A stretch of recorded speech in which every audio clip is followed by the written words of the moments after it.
I'm Em Sauter, better known as Pints and Panels. And I'm Don Tse, better known as the Dawn of Beer.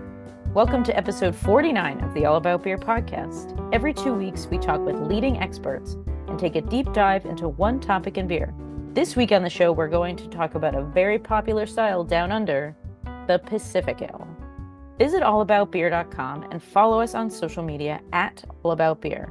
And if you're feeling generous, please visit our Patreon page, patreon.com/allaboutbeer, to support this show and others. So, Don, have you had a Pacific Ale? I have not, and not only have I not had one, I actually had never even heard of it until you suggested it for this episode. So I am super looking forward to it, hearing everything about it. They are. So I went to Australia in 2019 to judge the Australia International Beer Awards, and that's the first time I ever had the Pacific Ale. And it is a wonderful style. Americans listening, anyone listening, get your hands on a recipe and brew this beer. It's wonderful. They It's don't need to get their hazy. hands on the recipe It's because delicious. we're going to learn all about it. We They'll are know. going to learn. Yeah. So we're going to talk about the history of it, tasting notes, all this stuff. We got two amazing guests, and I'm really looking forward to talking with some Australians about the Pacific Ale. I'm going to let people behind the curtain a little bit. We record this intro after we've recorded the interviews, so we actually know that this episode is freaking awesome. This episode is freaking awesome. You got to keep listening. It's going to be amazing. It'll make you extra thirsty for a Pacific Ale. Yes. But first, if you'd like to help support the All About Beer podcast, please reach out to podcast@allaboutbeer.com. Speaking of supporting the show, here is a word from our sponsors. Welcome to Estrella Galicia, where brewing excellence has been a family tradition since 1906. They're all about lager, rooted in German brewing heritage. Maintaining their commitment to tradition, they brew exclusively in their original brewery in La Coruña, Spain. Each beer boasts its own distinctive recipe. No shortcuts, no compromises. They shun high-gravity tricks and avoid additives, even in their alcohol-free beers, and stick firmly to traditional methods. Their passion for beer sets them apart as they embrace and celebrate the art of brewing. At Estrella Galicia, they love beer above all things. Experience the difference and learn more about it on Instagram at Estrella Galicia, USA. Briony Liebich is a sensory analyst and certified cicerone with 20 plus years in beer, wine, and food. She founded Flavor Logic to enhance product quality and beverage education. Formerly leading the sensory program at West End Brewery. She now judges international beer and cider competitions, runs WSET beer courses, and is a sought-after tasting coach and consultant, aspiring audiences to appreciate the sensory world. Welcome to the show, Briony. Hello, it's great to be here. Yes, thank you so much for chatting with us down under, all the way tucked down there. I always like to say when we have guests from Australia or New Zealand that it's tomorrow for you. So we appreciate you speaking to us from the future. Yes, that's true. Yes, it is. So you are a sensory professional. Could you tell us a little bit about the sensory experience with Pacific Ales? Certainly. Yeah, no, Pacific Ale has been around for a while now. Aussie, Australian distinctive pale. It is differentiated from a lot of common Australian styles. It's got a burst of tropical fruit, which people have really grown to love. Some people say tropical fruit salad in a glass. I think starting off with the way we look at it, certified cicerone, so we got to go back to the appearance. It is a pale straw to gold color, a bit lighter than some other Australian pale ale styles, and it has a slight haze to it. So yeah, some people might call it one of the original hazy pales. And it is, as I said, tropical fruit. It really showcases the Australian hop called Galaxy. And on the palate, part of its malt bill is that makes it a bit unique is its proportion of wheat So this wheat gives it a softer, lighter kind of palate. The way they've done the hopping ratio is to hopping regime. You get a burst of fruit all through the nose to the palate without obtrusive bitterness. So yeah, it's really, really refreshing, easy drinking style, perfect for the Australian climate. It sounds like I want to have one. They're so good. Yes. So Donna's never had a Pacific Ale. No, I never even heard of it. Yeah.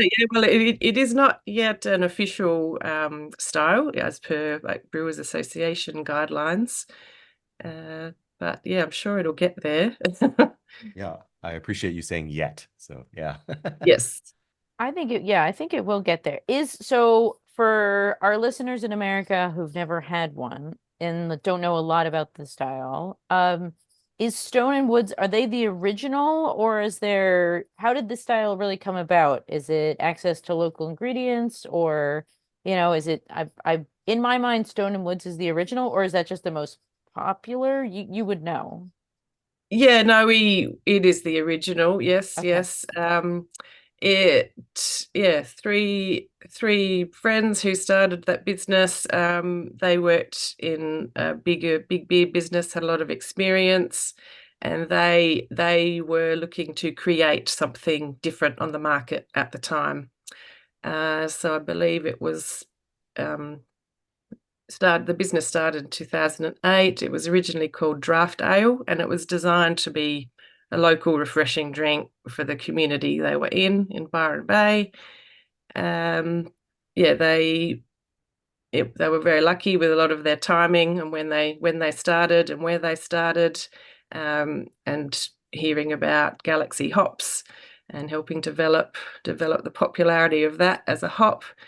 It's been around in bottles since 2010, and they changed the name to Pacific Ale to suit the bottle format.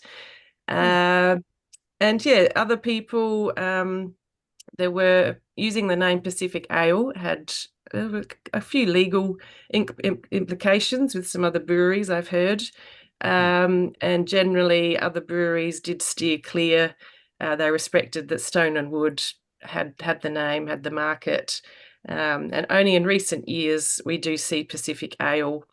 Before that, we would see a lot more labels with things like Summer Ale, Tropic Ale, Tropical Ale.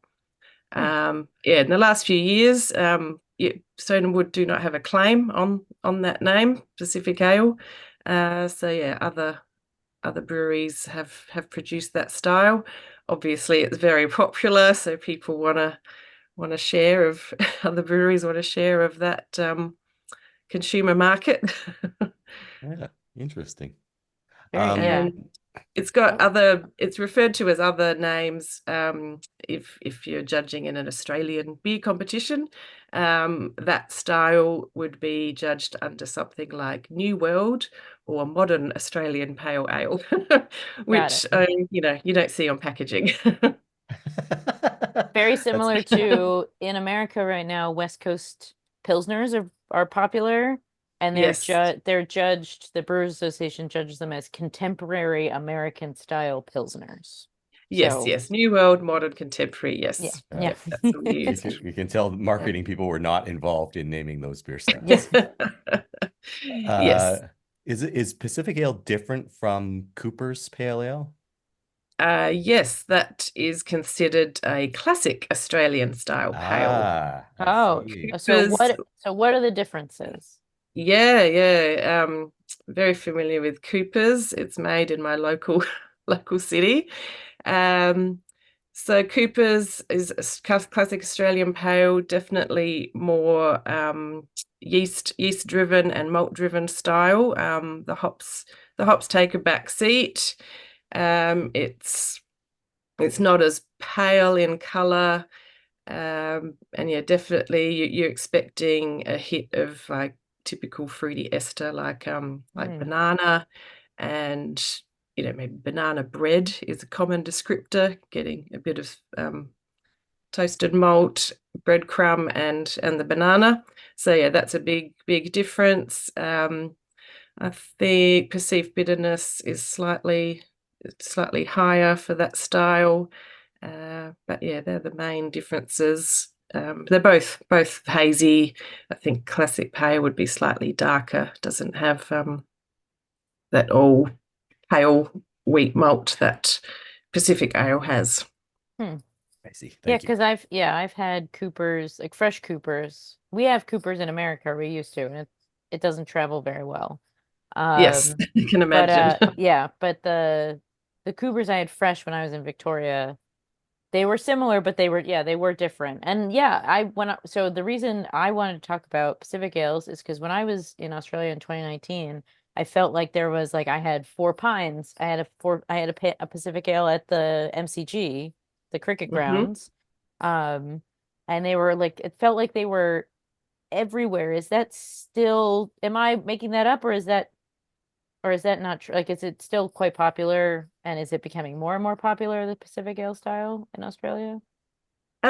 Yes, I think so. And then, of course, Australian brewers make really good low alcohol beers. So yeah, now there's all these kind of session versions. Oh.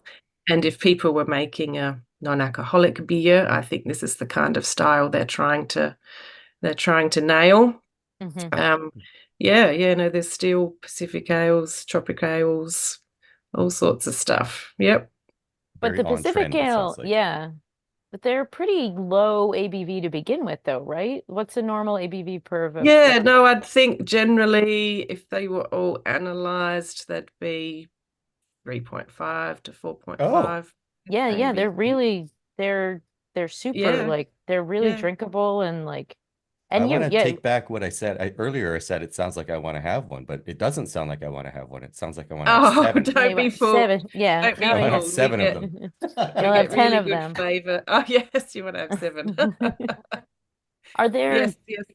differences in the way they're brewed around the country, or is it all pretty much uniform? Are people experimenting with this style? Because if it's called not just Pacific Ale, Tropical Ale, how are people? Yeah, well, I think there's no defined rule that says you need to use wheat, but I Okay. know that Stone and Wood do, Hmm. and another really popular nationwide beer, Pirate Life South Coast Ale, that's using wheat. Some people might refer to it in industry as a Australian wheat ale. Those two beers. Based on the ingredients. So yeah, wheat is optional, and then of course a whole range of hops. Um, and it may not just be Australian hops, New Zealand, Australian, American hops. There, yeah. Oh, okay. So you can There's no set rules. They're not yeah, that not everybody has access yeah. to all the Are big hops either. are they are they on the more bitter side? Is there like a higher IBU, or are they like kind of like the hazy IPAs that we have here, or New England IPAs we have here in America, where they're really soft on the bitterness? Yeah, it would vary. They would be dry and crisp. Like I know Okay. some hazy pale ales, I I allow a little bit of sweetness in them, Hmm. um, and expect really smooth, soft mouthfeel. But yeah, crisp, dry, perceived bitterness could range from 15 to Oh, okay. 30 So pretty low. IBU. Yeah, yeah. Yeah. Okay, cool. I mean, all right. So you're based in Adelaide, is this correct? Yes. Um, are local breweries making this style, and do you have a particular favorite? Oh, I think they're making similar styles, but Pacific Ale still isn't as common to put on the label. Oh, okay. But Coopers have a very popular Pacific Ale. Oh, They nice. Oh, they got on the bandwagon, and yeah, that's widely available. Very solid choice. As I said, Pirate Life South Coast Ale is one of the most popular beers around, not just South Australia, but nationwide. But yeah, craft, smaller, they're the two big breweries in my area. But yeah, smaller breweries, they don't often put Pacific Ale on the label, but I would say a bit more popular now would be a hazy pale. I think I've noticed a lot of 4% ABV hazy pale ales as as a core range product.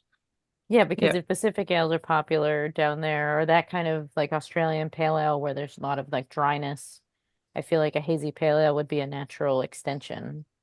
Yes, yes. So I think that's where the trends have gone. Yeah. And and Pacific Ale, it's been around a while, what beer drinkers are like. They want the next. Yeah. Is next it more new thing? Is it more popular in other like is it popular more in New South Wales or Victoria versus South Australia or anywhere else? Like our Queenslanders not drink. I don't know what Queenslanders. I'm assuming that's what they're called. I'm sure they have a name. I'm sorry, anyone in Queensland. Like the Queensland beer scene is incredible these days. Oh, really? Well, that's great. No more 4X Gold. No one's drinking the 4X. Or VB. Well, VB is a Victoria. Don, get your head in the game. I've only been Pacific Ale, I'd say, is popular Australia wide. Okay. And if we were in a venue that didn't have much, smaller, independent ranging of beer, Pacific Ale is widely available. It's owned by one of the bigger breweries now. So yeah, widely available. So if anyone is used to their hoppy beers, that's definitely the choice. But generally, East Coast, everywhere on the East Coast, Brisbane, Melbourne, Sydney, everything sells more. There's more population, but a wide range of breweries on the East Coast, definitely. So I'd say more would be consumed there. Do you think this style, I mean, it sounds like the style's not all that new. So do you think the style could become popular worldwide? And, for our listeners who are mostly in America, are you aware of any American examples that people might be able to try? Oh, I'm not aware of any. I did get to America last year to judge World Beer Cup, but I did notice on average higher ABVs in American breweries. Really? I've never noticed that. Yeah. But no, I've heard, a lot of beer podcasts. New Zealand hops are hugely popular, and Australian hops. So I think it would be very popular. Yeah. It certainly sounds like something that, I would like as a North American. So this is I'm throw down the gauntlet for all of the North American brewers out there. Get on it. If you consider it maybe like a little bit like an American wheat ale with a different hop profile, I think that would be popular. I think it would be super. I've seen a couple breweries brew them. A lot of them lean into the session IPA. Yes. And that's kind of like when most times, because there's Australian Pale Ale is a category for a World Beer Cup or Great American Beer Festival, and I've judged that category before. And it's always, like the one that wins is a session IPA. So I always think, but it's for some reason I think it's different. I don't know. Yeah. No, this is a really pale, beautiful pale beer. The wheat gives that really nice, light, soft, dry finish. And lets the hops shine. Yeah. Without the perceived bitterness that I think an IPA would be expected to have. Well, it sounds delicious, and I've had a few, and they are wonderful. And so, Americans, if you're listening, or anywhere around the world, try to brew this. Yeah, we have our show is very popular in Lithuania. So everyone who's listening, please brew a Pacific Ale. Briony, thank you so much for coming on the program today. Do you have a Instagram or website you would like to shout out to anyone who would like to get in touch with you about talking about all things beer? Yeah, thank you very much for the invitation. I'm a sensory consultant under the brand Flavor Logic. You can find me at Flavor Logic on Instagram and flavorlogic.com. And yeah, love getting more beer education out in the world, as do you, Em. Yes, you're very good at it. So I thank you for your service. And thank you for Yeah. coming on our program today to talk about Pacific Ales. This has been wonderful. Thank you. Cheers. Yeah, Thanks a thank lot. you. Cheers. Looking for a refreshing beer without alcohol? Discover Estrella Galicia 00. It's a 0% beer that's light, crisp, and full of character. Brewed with a unique interrupted fermentation process, this golden, brilliant beer offers floral and hoppy aromas, along with aromas reminiscent of pale malts. In every sip, experience a refreshing taste with a smooth, mildly bitter finish. Brewed 100% in Galicia, Spain, Estrella Galicia 00 brings the same quality and tradition you expect from Estrella Galicia without the alcohol. Experience the difference and learn more about it on estrellagalicia.com. Caolan Vaughan is the head brewer at Stone & Wood Brewing Company, located in Byron Bay on the east coast of Australia. He has previously brewed in the United Kingdom and Canada and has judged at the Great American Beer Festival and the World Beer Cup. Welcome to the show, Caolan. Thank you. It's a pleasure to be here with you. So, you are here today to talk about Pacific Ale, and specifically Stone & Wood invented the Pacific Ale. Is this accurate? I'd say that's fairly accurate Yeah. description. Yeah, sure. So what was your inspiration, or Stone & Wood's inspiration? Does it come from different styles, like different Australian pale ales, or like Cooper's pale ale? Like what makes Stone & Wood Pacific Ale different from other Australian beers? Yeah. So look, the Australian style pale ale, which kind of Pacific Ale helped create that style. So look, there was a beer nothing like it in Australia at the time when it was made. So early, I think it was late 2008. One of the former founders of the brewer, Brad Rogers, yeah, he created a mid fermentation, all pale malt, all wheat and rolled wheat grist, and in a dry hop beer, in a Galaxy dry hop beer. We were one of the first breweries to ever use Galaxy commercialized in the world, and so we've just got sort of grown with the growth of Galaxy and the growth of Pacific Ale. They've kind of been this nice little symbiotic real relationship. So it started as a very sort of simple beer, but it was like nothing else that was on the market. There was very little bitterness. It's basically a hazy beer before hazy beers were really invented, if that kind of makes sense. So it's got a beautiful, very pale, light haze cloud to it. Lovely Galaxy. It's only dry hops. It's just got a small amount of bitterness into it. It's a really simple beer, but it's just, yeah, it's special when you see it in the glass and it's, drinking a pint of it or a schooner down the pub. It's just, yeah, it's quite magic. It's a really good beer. I had my share of them when I was in Australia in 2019, and then I saw it on draft in England, I believe. Yeah. In We've been 2022, and actually I a was brewery like, I used to work for, Thornbridge, makes that for us. I was so and they're doing jazzed. So I'll have to get. fantastic. How does a brewery become the first to use Galaxy? That seems So very like momentous. yeah, look, I wouldn't say we were the first, but we were definitely up there. So um, the founders of the business, so Brad Rogers, Jamie Cook, and oh man, I've just had a brain fade. But that was two of the primary three. Ross Jurisic, sorry. They were all working at CUB, which is now owned by Asahi at the time, and they were doing a project that was looking to use Galaxy, and it didn't go ahead. And these guys have been looking at working at creating their own brewery or starting their own brewery. So they sort of had some experience with it being trialed in I believe this is the story. Obviously, I was not around then. I started in 2015, but that's kind of the story that I know to be true. So they had very early trials or experience with it. And look, to be honest, in was it 2008? The hop world was very American driven in terms of Australia, and it was still in its infancy.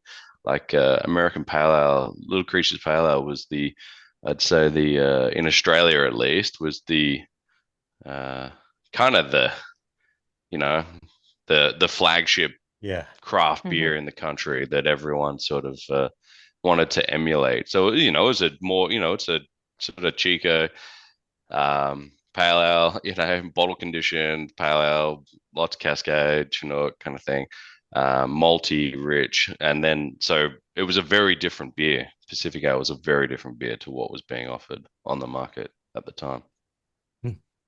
So we've just talked about Galaxy. We know that's obviously key to Pacific Ale. Is there anything special about the Australian grains that you use? I know Australia does grow quite a lot of malting barley, and I understand that maybe you use some wheat in the beer style as well. Anything interesting there? Absolutely. So look, it's basically all Australian ingredients. So we grow a lot of barley for export market. We also grow a absolutely huge amount of wheat. So this beer is, when it comes down to it, it's pale malt. We use a reasonably low colored ale malt, and then we use rolled wheat. So basically a torrefied rolled wheat, and then a malted wheat, and that's it. Oh. And they're in the range of about 20% each. Those the two wheat. So it's in terms of very lean malt. It's a light beer in terms of the malt flavor. It's always been there's no crystal malt, no caramel that touches anywhere in the grist, and that's where a lot of the drinkability has always come from, and that beautiful glow of haze that we get from both dry hopping and high protein malts. Like wheat. Yeah. You mentioned the rolled wheat and the malted wheat. Like, what do the two different types of wheat do differently from each other? Yeah, look, the slightly different flavors. One seems to be a little bit more haze positive. So we like the haze that we get from the malted wheat. It's also a lot easier to use, but rolled wheat, we really like the mouthfeel. Just gives it a really nice sort of soft, that soft bready, wheaty mouthfeel. We've always loved, but it's a slightly harder grain to use in delivery. You can't get it in silos and sort of things like that, but you can, but it's a little bit more challenging. But we love the flavor, and like you can't have one without the other, essentially. Those two ingredients, and obviously, and Galaxy are pivotal in making what Pacific Ale what it is. Oh, thank you. So what else is pivotal to making this beer? We've talked about grist, we talked about hops, but are there any special brewing techniques? What about yeast, fermentation time? Anything that you can tell us that you're allowed to talk about? Yeah, sure. All of your secrets. Look, all of them. Look, I've always been an open book about those sorts of things. They're the sort of questions that you can give someone information and it doesn't always translate. But look, we were, to my knowledge, we were early sort of pioneers of fermentation, dry hopping. There was no noise of biotransformation at the time, but we used to always dry hop at about 3.5 Plato. We've always used 1056, which we feel has a higher amount of biotransformation in comparison to other like a 001 yeast strain or USO5 versus BR197 in the dried yeast world as well. So that yeast seems to be the most haze positive, but also we think it has the best biotransformation. So you cannot make Pacific Ale without that yeast because it is the fruitier. It really works with Galaxy. It really gets a wonderful sort of change in the and intensification of the hop character through that sort of fermentation, dry hopping. So that's always been pivotal. It's not a huge dry hop load, but go back 15 or so years, it's about 2 grams per liter. I don't know what that is in pounds per barrel. I'm sorry. That's not how I work. But 2 grams per liter, it's not light. It's not high at all, particularly in the world of sort of hazy beer production these days. But it's yeah, that's kind of how we do it. Yeah, it was a question about dry hop and yeast, was it? I can't actually recall. Or did I So yeah, answer I it? think we're I good. think I you think, answered it. It was just yeah, I about think, Yeah, secrets. cool. All Yeah. we yeah, wanted tell all Yeah, the us yeah. all, secrets. Oh because shit, I love talking shit about beer, so anyone can always hit me up if they have a question to ask as well.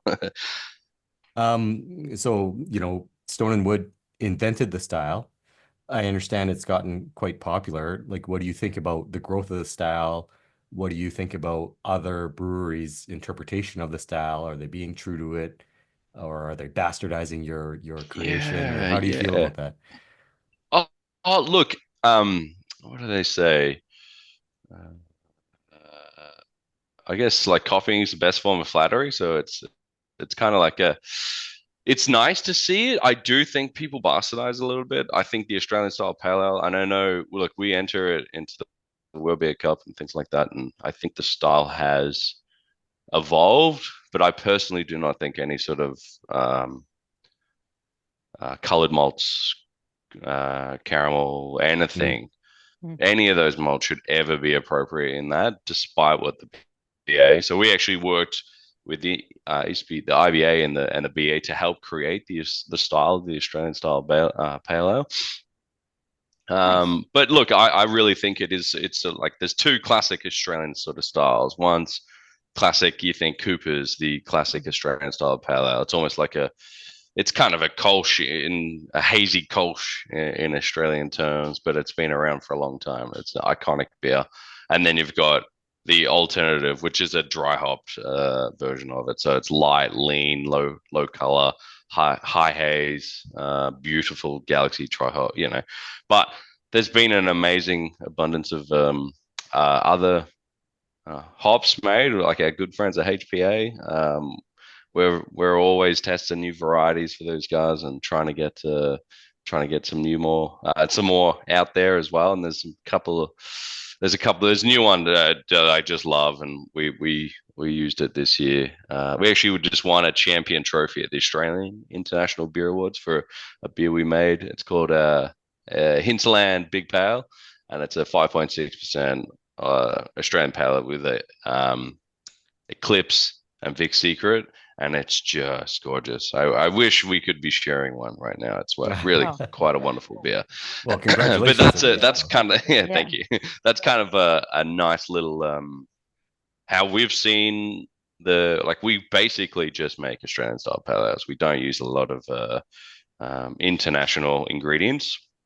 So we've got our Pacifico, we got our Cloudy, which is a bit bigger, a little bit maltier, a little bit heavier. We've got our Hinterland Hazy, which is more of a hazy style, but just in Australian ingredients. And then we've got our Big Pale, which is just a really kind of combined. It's sort of like where you've sort of seen this in like IPA beer production. You've got esoteric one side, really dry, lean IPAs, and then you've got ridiculously heavy, malty, no, not malty, but hazy, ridiculous dry hoppings, full-bodied beers, and then you've got sort of like pale ales, kind of blurring the lines between full-bodied, high dry hop rates, but low haze, and vice versa. And that's kind of what that beer is. So yeah, the style is ever evolving, and that's kind of the beautiful thing about beer is yeah, Amen. it's Yep.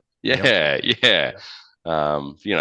We're all seeing lots of challenges in this industries at the moment in like but the beautiful thing about beer is it brings people together, and it's a wonderful way of celebrating, or yeah. Yeah, Have you I agree with that.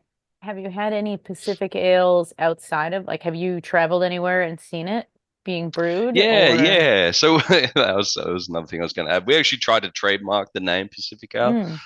and we unfortunately lost that. So that really opened up the floodgates for people to start using it. We were really just trying to protect. We didn't see it as Pacific as being a style back in the day when we were trying to trademark it. We saw it as a brand name. Mm. And we really saw the Australian style pale ale as being the style behind it. So look, there's some in the market, but look, you can't beat the original. I think there's some really good beers out there. Just like and look, I just want everyone to have, like, punters, drinkers, to have a good selection of beers. It's not a bad thing, but yeah, it definitely, how does it make me feel? Yeah, flattered in some way, frustrated sometimes, but yeah, look, it's beer at the end of the day, and we want everyone to be able to enjoy it and share it. So if people use the Absolutely. name, And we cool. all know Yeah. who has the best one, not just the first one, right? Yeah. I'd say the best one's the next one. Okay. Wherever it comes Fair. from. Fair. Last question for you, Keelan. Like, do you have any advice for home brewers or maybe people thinking about brewing the style of Pacific Ale who'd want to try their hand at it? Do you have any Yeah. Look, Galaxy, get your hands on Galaxy. That is an absolute must. If you wanted to try, if you got yeast strains, I would go USO5 in dried form, or 1056 would be the two yeasts I would recommend. We ferment reasonably warm, like about 22 degrees. We do dry hop about halfway through fermentation, so I would definitely be doing that. Salt wise, water salt, it's pretty lean. It's probably a little bit chloride heavy than sulfate. It's maybe 2 to 1, maybe 100 ppm of chloride, sort of 50-ish for sulfate. It's probably like we looked at this beer. We've always looked in this beer because it is a yeasty hazy beer. So we've always what yeast is in the fermenter ends up in the bottle and in the keg. So we've always bittered it quite low to make sure it's got that nice sort of drinkability. So I would suggest think about like Hefeweizen, bittering levels, sort of like that 12 to 15 sort of BU. And we dry hop around that sort of 2 grams per liter. But that can be pushed as well if you ever wanted to make a bigger version. Ours is 4.4%. But wheat as well. If you can get rolled wheat, please use rolled wheat and malted wheat as well. Like, we grow a lot in Australia, and I know you guys grow a lot in the States and in Canada. So there's an abundance of great quality malts. Having formerly brewed in North America, I'm all aware there's some great stuff available over there as well. So that's probably what I'd suggest. And if anyone does have any questions, also don't hesitate to ask. Yeah, if people do have some questions about the style, how should they reach out to you? Do you have social media or a website or email? What's the best way? Look, there's a good question. I despise social media. That's fine. I don't use it very often. I do have them, but I couldn't even tell you how I'd contact you on them. That gives you a sense of how often I use those things. But look, our website, we've got you can always contact and just reach out. That's probably a good one. Look, I'm probably on LinkedIn. What's Stone and Wood's website? What's their I think it's stoneandwood.com.au. Let me look, double check. Yes, stoneandwood.com.au. Thank you very much. Wonderful. .au, yeah. Perfect. Yeah. Awesome. Keelan, thank you so much for all your knowledge about this and being so open about it. Yes. And Thank you, being Keelan. incredibly transparent. And thank you for your time. This was I'm dying for a Pacific Ale right now. I will have to have. Me too. I'll have and one. my pleasure. Yeah. I'll have one. It was really nice to talk to you both. Yeah. Cheers. Thank you so much. Cheers, mate. Go. Cheers, guys. Take care. So, Don, now you know everything about Pacific Ale. What do you think? What do you think? What do you think? Well, where do I even start? That could be a whole podcast itself, my thoughts on this. I learned so much fun. It tastes so good.